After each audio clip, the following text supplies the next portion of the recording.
Opening the door to her room, Ayaka enjoyed the feeling of coming back home.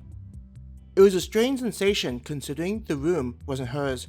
If Ayaka were to stop the payments, Darina would be forced to deny her entry into the room. The robot would then move Ayaka's stuff to the assigned storage unit. The room only existed for her due to her having the necessary guild points. But despite the reality, there was still a feeling that she created a home in the room.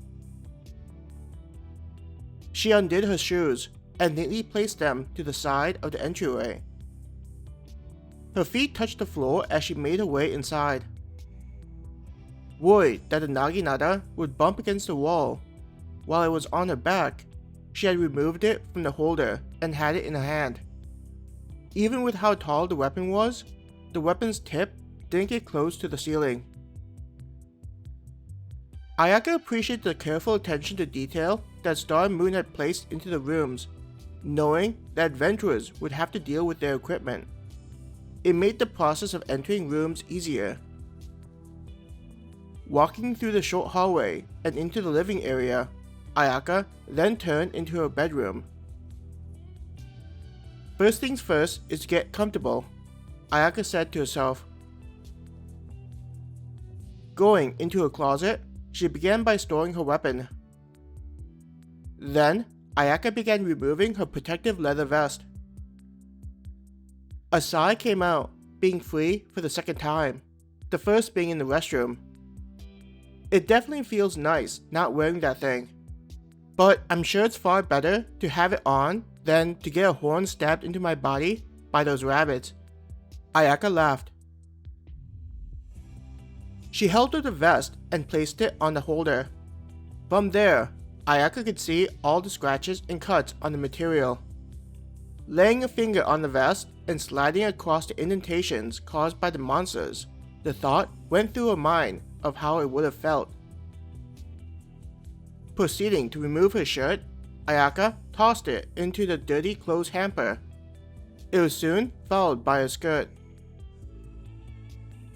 She was now standing in the closet with just her bra and panties, but those soon were removed. No longer wearing the bra or having panties, Ayaka enjoyed the feeling of freedom. Time to get cleaned, Ayaka smiled.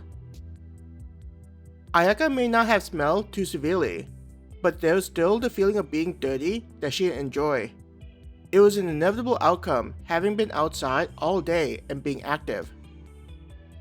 Her clothes had the smell of the outdoors that wasn't unpleasant but combined with body oil and sweat. It was clear she needed to clean herself. Walking out of her closet, Ayaka went into the bathroom. The first thing she did was take a seat on the toilet. Though the restroom was pretty nice, it definitely feels better relieving yourself in your own home. Ayaka relaxed and felt her body do its own thing. Now that she experienced advanced technology, it was no longer foreign to her when using the bidet. After finishing, Ayaka looked at the controls close to the toilet and pressed the button to clean herself. Though it was no longer a foreign experience, Ayaka still couldn't help but blush as the soothing water cleaned her nether region. There was a tingling and stimulating sensation that she was likely not going to get used to anytime soon. The gentle air that helped dry her was also an experience that wouldn't soon be forgotten.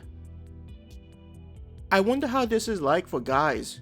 Ayaka's face was red in embarrassment from enjoying what happened.